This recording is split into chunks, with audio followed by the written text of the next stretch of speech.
Morning, my dear students.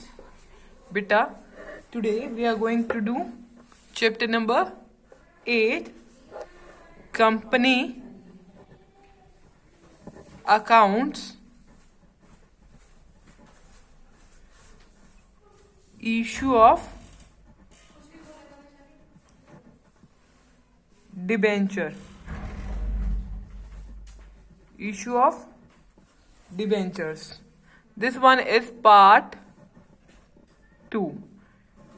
Part 1 we have already discussed in our previous video, in which we have done debenture and bond, meaning of debenture and bond. Today is 16th date. In our previous video we have done the meaning of debenture. Meaning करा है हमने of debenture. तो debenture का meaning क्या होता है हम अपने पिछली वीडियो में पढ़ चुके हैं. आज भी मैं बता देती हूँ डिबेंचर का मीनिंग. डिबेंचर बच्चा इशूड होते हैं by the company, okay, in the form of certificate. Certificate की फॉर्म में डिबेंचर जो होते हैं इशूड होते हैं बाय द कंपनी. ये एक रिटन एक्नॉलेजमेंट होती है ऑफ अ डेप्ट. किसकी? उधार की, जो टेकन होती है बाय द कंपनी. ठीक है. डिबेंचर होल्डर को कंपनी क्या देती है? डिबेंचर दे देती है और उनसे क्या ले लेती है? उनसे मनी ले लेती है. Okay, clear. This is the meaning of debenture. ठीक है. इसके बाद हमने कैरेक्टरिस्टिक्स करी थी.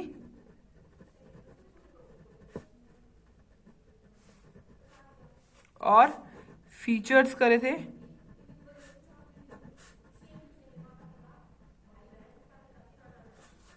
कैरेक्टरिस्टिक्स ऑफ डिबेंचर इज कि ये रिटन एक्नॉलेजमेंट है.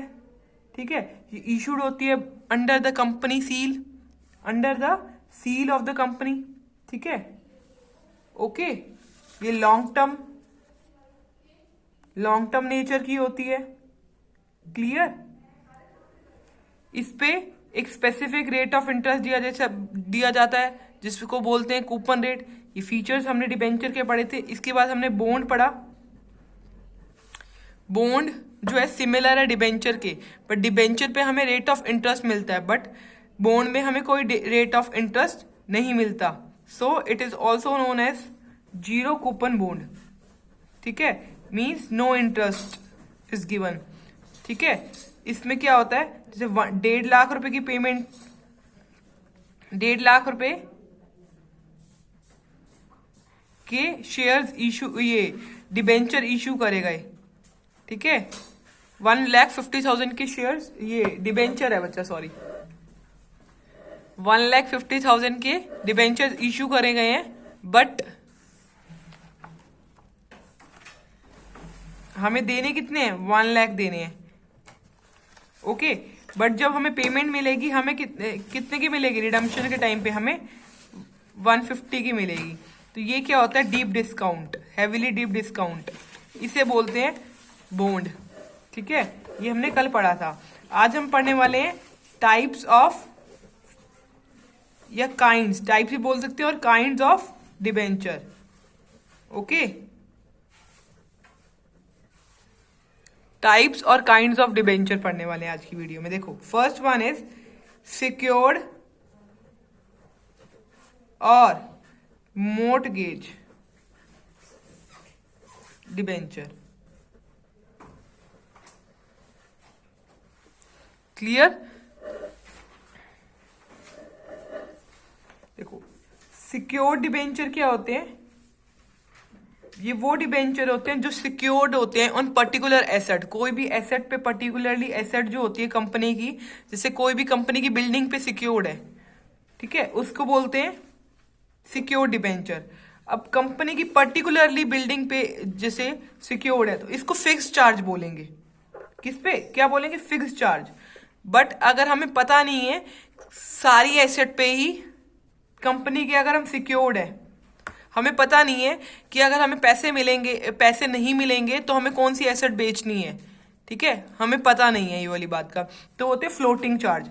अगर हमें पता है अगर हमें पैसे नहीं मिलेंगे तो हमें कंपनी की ये वाली बिल्डिंग बेचनी है, ठीक है, पर्टिकुलरली बिल्डिंग बता रखी है, ये वाली बिल्डिंग बेच दो और पैसे ले लो, तो ये होते हैं फिक्स चार्ज. देखो मैं आपको बताती हूँ, those These debenture are those which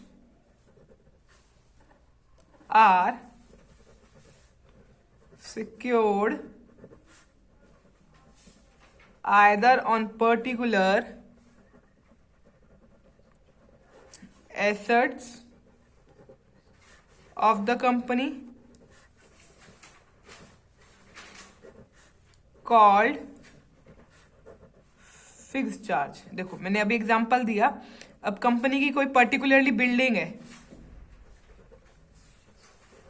उसके ऊपर हम सिक्योर्ड हैं। These debenture are those which are secured on particular asset. Particular asset से बिल्डिंग, पर्टिकुलर एसेट पे सिक्योर्ड है डिबेंचर, ठीक है, पर्टिकुलरली बिल्डिंग पे सिक्योर्ड है डिबेंचर, तो उसको बोलते हैं फिक्स चार्ज। क्लियर यहां तक? उसके बाद देखो, और on all assets of the company in general called a floating charge। अब देखो, अब इसने पर्टिकुलरली बता रखा था कि अब बिल्डिंग के ऊपर आपके डिबेंचर सिक्योर्ड है, कंपनी की बिल्डिंग के ऊपर, तो फिक्स चार्ज था।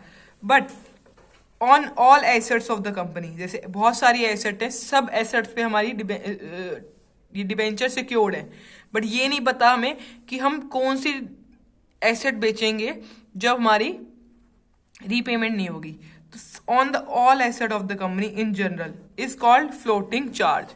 जब हमारी सारी एसेट पे ही क्या है, सिक्योर्ड है, पूरी सारी एसेट्स जो कंपनी की है उसी पे सिक्योर्ड है, तो उसको बोलते हैं floating charge. Clear?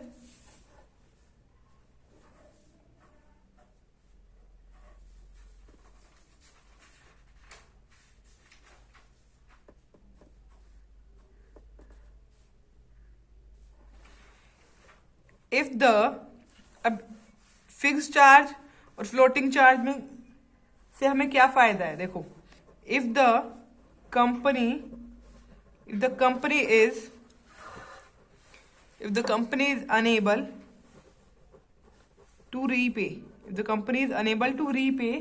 the debenture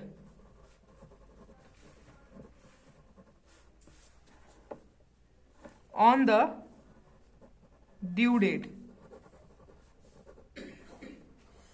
the debenture holder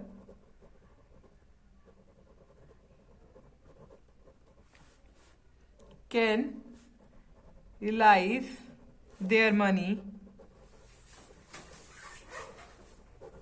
from the assets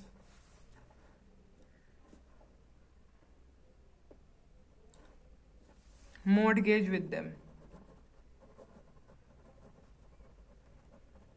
simple. देखो, अगर कंपनी पे नहीं कर पा रही amount on debenture, if the company is unable to pay the debenture on due date पे अगर कंपनी पे नहीं कर पाती डिबेंचर, तो debenture holder can realise their money, वो अपनी मनी ले लेंगे कहां से? From the asset mortgage with them, जो एसेट के ऊपर, जो एसेट मोर्टगेज है उनके विद देम के साथ। Okay, clear this point?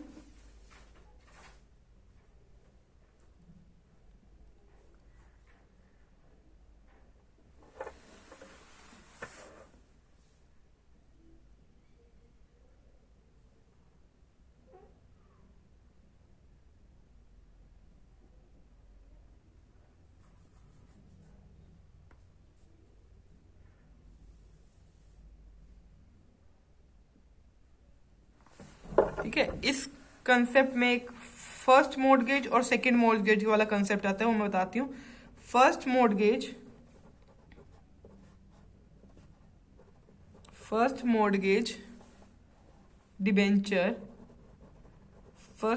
Debenture are those that have a first claim on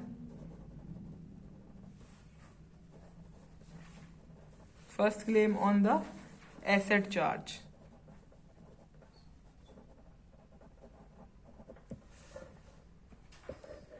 first mortgage debenture are those, वो डिबेंचर होते हैं that have first claim on asset charge. ठीक है, एसेट चार्ज का जो फर्स्ट क्लेम होगा ना, फर्स्ट मॉर्गेज डिबेंचर्स को मिलेगा. ठीक है, इसके बाद इसी में second mortgage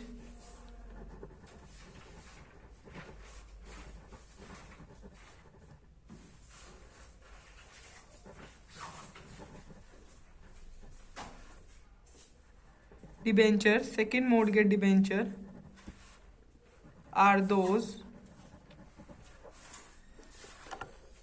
having a second claim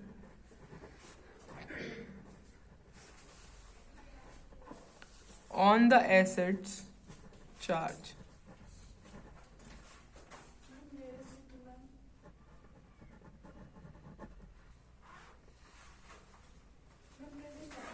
Second mortgage debenture are those having a second claim on the asset charge.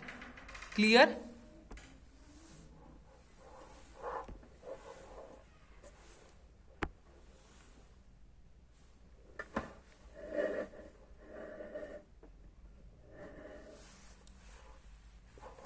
In India में debenture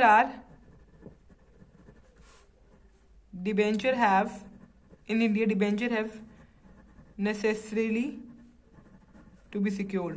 इंडिया में जो डिबेंचर होते हैं वो सिक्योर्ड होते हैं, नेसेसरीली सिक्योर्ड. ठीक है, अब देखो सेकेंड वन सिंपल है बहुत ज्यादा, अनसिक्योर्ड डिबेंचर और नेग्ड. अब हमने ऊपर मॉर्गेज डिबेंचर पढ़े थे, अब हम पढ़ रहे हैं अनसिक्योर्ड डिबेंचर. और सिक्योर्ड डिबेंचर हम पढ़ चुके हैं.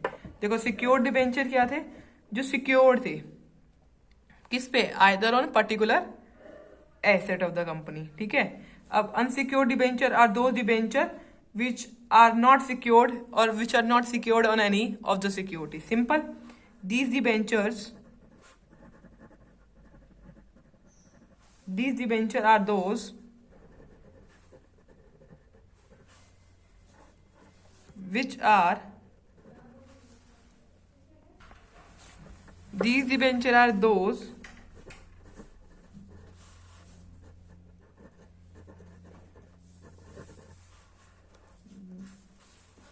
which are not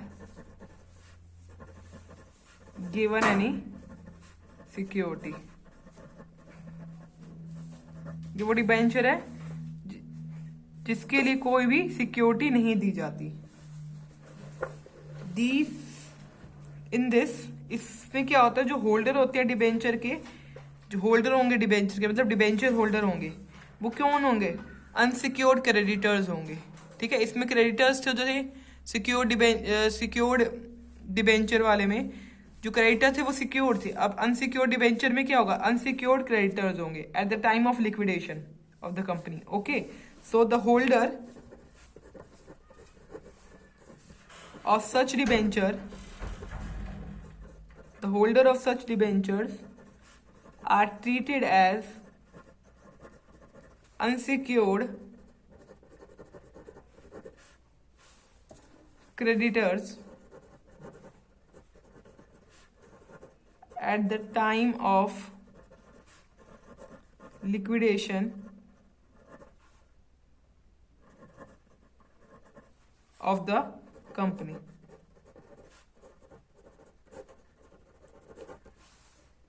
liquidation of the company, जो कंपनी लिक्विडेट हो जाएगी, खत्म होने लगेगी, तो क्या होगा, अनसिक्योर्ड क्रेडिटर्स कहलाएंगे ये. Clear? Third point is registered debenture.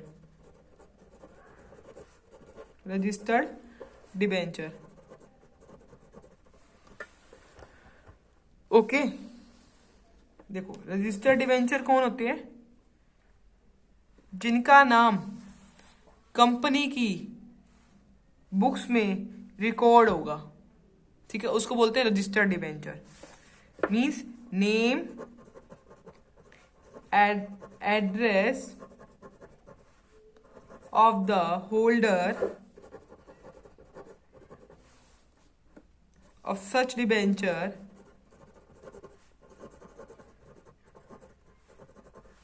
are recorded in a register of the company। Company के रजिस्टर में name address of the holder of the debenture are recorded. Okay, ये क्यों कहते हैं, इसको क्या बोलते हैं, called register of debenture holder. इसको क्या बोलते हैं, register of debenture holder. Clear.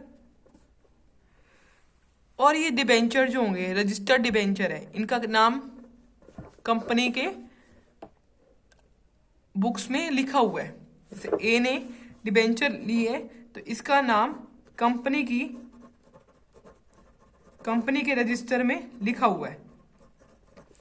अगर ए अपने डिबेंचर को बी को दे रहा है तो ए को कंपनी के पास जाके बताना पड़ेगा कि ए जो है वो खुद अपने डिबेंचर को ट्रांसफर कर रहा है। ये खुद ए जो है बी को अपने डिबेंचर नहीं दे सकता क्योंकि इसका कंपनी के रजिस्टर में नाम लिखा हुआ है। अगर ये देना चाहता है बी को तो इसको कंपनी के पास जाना पड़ेगा और ये बताना पड़ेगा कि ये ट्रांसफर कर रहा है ए बी को। सो such debenture are not freely, such debentures are not freely transferable। ये जो डिबेंचर है are not freely transferable। अगर ये ट्रांसफर होंगे तो इनमें क्या होगा, प्रॉपर ट्रांसफर डीड चाहिए होगी। Okay, the transfer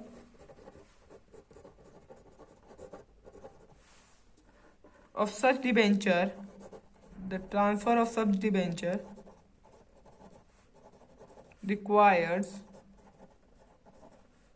the execution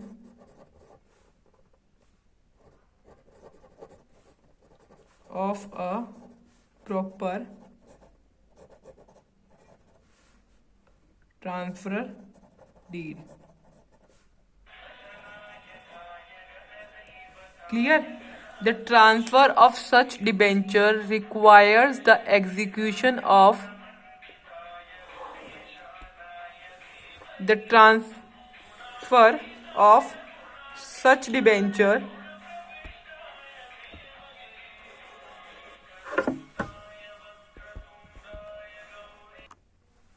okay, the transfer of such debenture requires the execution of proper transfer deed। okay,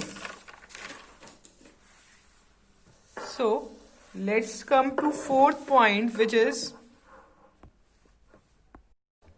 okay, next we come to fourth one, which is bearer debenture. अभी हमने पढ़ा था registered debenture जो recorded होंगे in the companies registered. अब bearer debenture उसके opposite होते हैं, which are not recorded in the company. ठीक है, so it is easily transferable. तो इसमें लिखेंगे name and address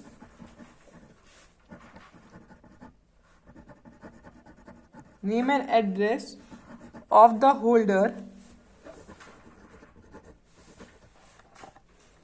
of such debenture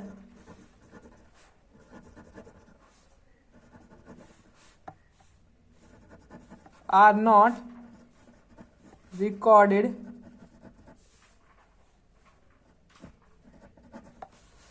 in the company, and these debenture are these debenture are transferable by mere delivery.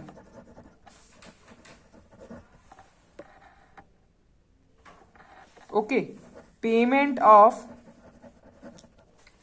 principal and interest is made to the bearer of such debenture. देखो ये simple है. Bearer debenture कौन होते हैं? जिसका name and address of the holder of such debenture are not recorded in the company. Company के register में इनका कोई भी नाम नहीं है. These debenture are transferable by mere delivery. जैसे ए ने बी को ट्रांसफर करना है, बी ने सी को ट्रांसफर करना है, इजिली यहां पर इसमें ट्रांसफर हो जाएगा. Clear? Payment of principal and interest are made to the bearer of such debenture. जैसे ए ने बी को दिया, बी ने सी को दिया. अब डिबेंचर होल्डर कौन है? डिबेंचर होल्डर सी है. ठीक है. अब सी को ही इंटरेस्ट मिलेगा. प्रिंसिपल एंड इंटरेस्ट किसको मिलेगा? सी को. क्यों? क्योंकि ये बियरर है ऑफ सच डिबेंचर. अच्छा, अब आप ये सोच रहे होगे हमें कैसे पता चलेगा कि कंपनी ने ए ने बी को दे दिया और बी ने सी को दे दिया. और अब हम इंटरेस्ट पेमेंट क्वेश्चन मार्क और प्रिंसिपल पेमेंट जो है, प्रिंसिपल की जो पेमेंट है किसको करे, अब हमें नहीं पता, क्योंकि हमें तो पता नहीं, इससे ट्रांसफर कर दिए. अब हमें कैसे पता चलेगा हमें किसको पेमेंट करनी है? जो डिबेंचर होंगे ना, डिबेंचर सर्टिफिकेट, उसके साथ कंपनी एक कूपन लगाएगी. क्या लगाएगी? कूपन अटैच करेगी. ठीक है.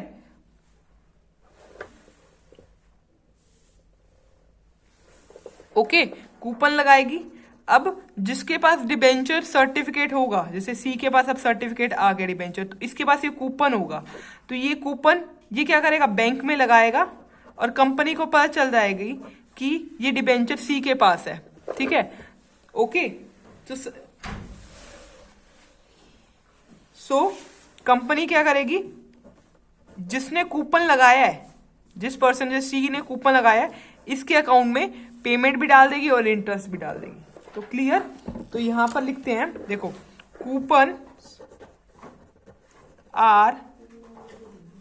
Coupons are attached with these debentures and the interest is paid to such person who produce the coupons in the specified bank. This thing clear? Now fifth one is redeemable debenture. Redeemable debenture.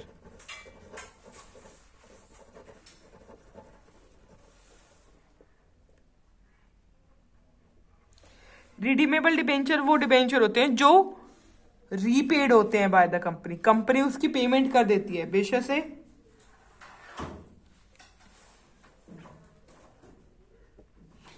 Company उसकी repayment कर देती है. Okay, repaid हो जाते हैं by the company, either in lump sum at the end of specified period. जो specified period करा गया है, जो पीरियड स्पेसिफाइड करा गया, उसके एंड में लमसम पेमेंट कंपनी कर देती है. और बेशक से कंपनी इंस्टॉलमेंट में करे during the life time of the company. ये होते हैं रिडीमेबल डिबेंचर. ओके, तो redeemable debenture are those debenture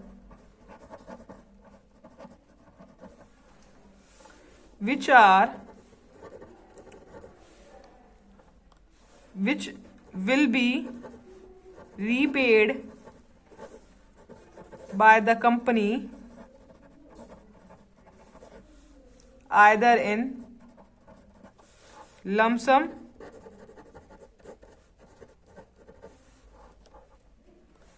at the end of a specified period. Redeemable debenture are those debenture which will be repaid by the company either in lump sum at the end of specified period, this thing clear, or by installment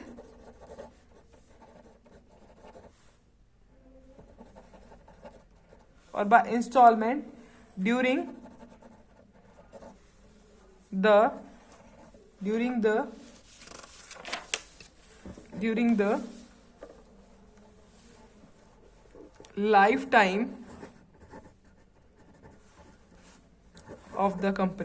lifetime of the company, clear. Sixth one is irredeemable debenture.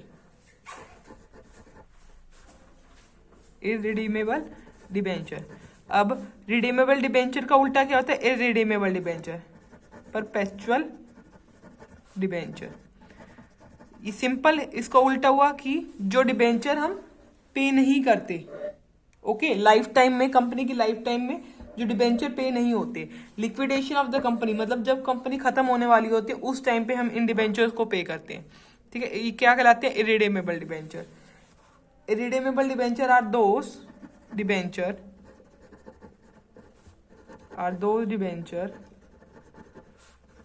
which are not repayable by the company during its lifetime. These debenture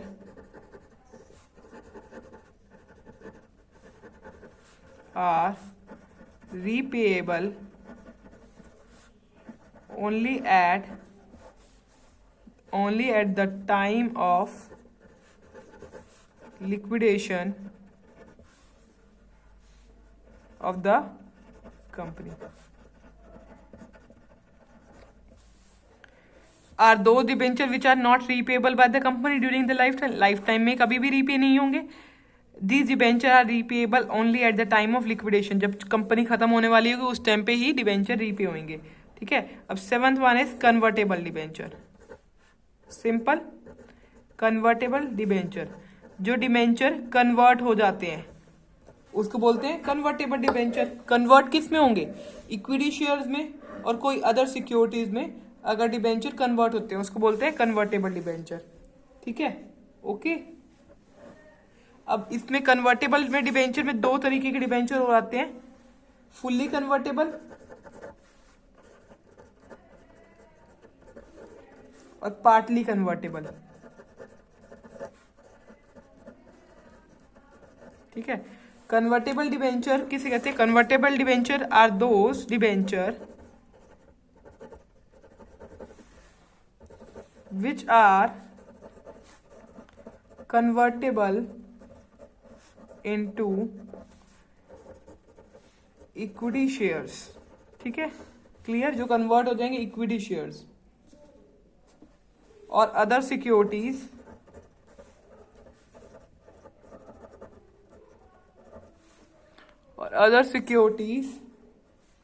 eight a stated rate of exchange.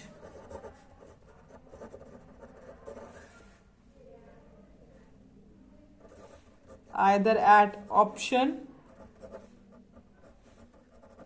of debenture holder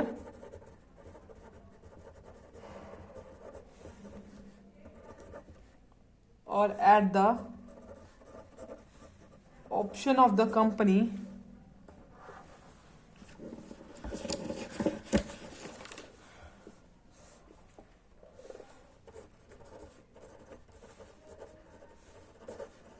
after a specified period.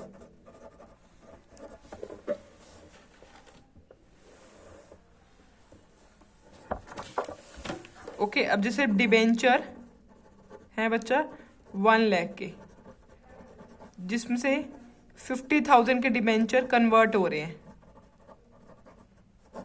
किसमें, equity share में, तो ये कहलाएंगे partly convertible.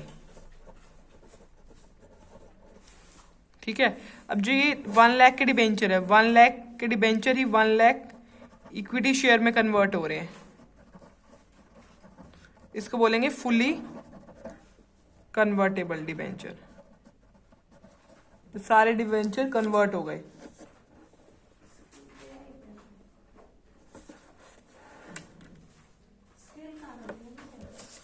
Clear? Okay, इसके बाद आपकी book में debenture और शेयर्स में डिफरेंस बता रखा है, वो आप पढ़ना। अब नेक्स्ट वीडियो में हम इश्यू ऑफ शेयर का पूरा टॉपिक कर लेंगे। ठीक है, और आपकी बुक में डिस्टिंक्शन बिटवीन शेयर और डिबेंचर दे रखा है, इजी कंसेप्ट है, वो आप पढ़ लेना। जैसे अब शेयर्स और डिबेंचर में क्या फर्क होता है। अब शेयर्स में क्या, शेयर में शेयर होल्डर कहलाते हैं, डिबेंचर में डिबेंचर होल्डर कहलाते हैं। ठीक है, अब शेयर्स वालों को क्या मिलता है, डिबेंचर शेयर्स वालों को क्या मिलता है, डिविडेंड मिलता है। डिबेंचर वालों को क्या मिलता है, इंटरेस्ट मिलता है। ठीक है,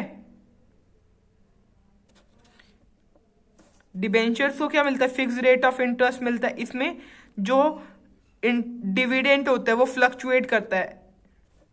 क्लियर? तो ये टॉपिक ये आप पढ़ेंगे तो आपको समझ आ जाएगा clearly. Okay, from next video we will do issue of debentures. Okay okay बच्चा, थैंक यू वेरी मच।